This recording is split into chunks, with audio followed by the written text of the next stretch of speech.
This past Monday night on my TikTok live, I had someone come in who was the mother of a 37-year-old M to F trans adult child. She asked me what she could do to better help support her trans daughter. The first thing I said to her was to use their chosen name and pronouns. She kept telling me it was very difficult for her to change over and kept misgendering her.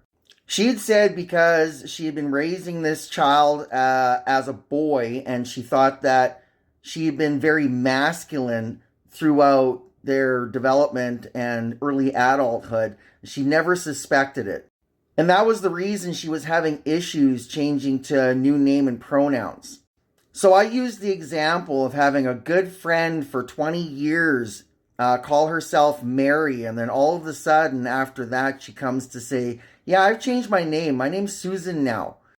I asked her, would you continue to go back and call her Mary even though she's asked you to call her Susan? She said no, she wouldn't. I said to her, that is no different than with your own child. I said, if your child wants to use a different name or pronouns, then you should respect that. I also used the example of my mother, who pretty much learned to accept it pretty fast.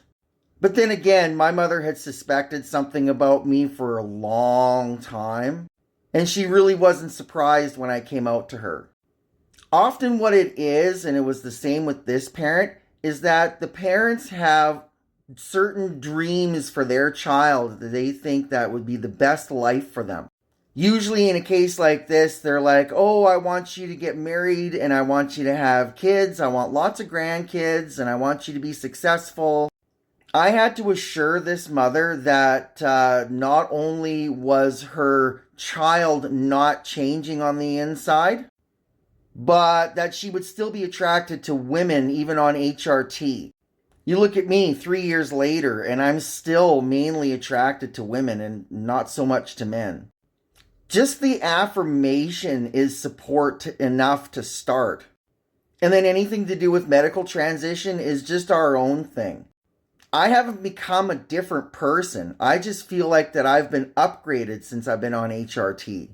Like me 2.0, in other words. We don't lose our memories. We don't lose our skills or interests. At least in the course of 3 years, I haven't. Sexual orientation is hardwired to the brain, so hormones don't affect that.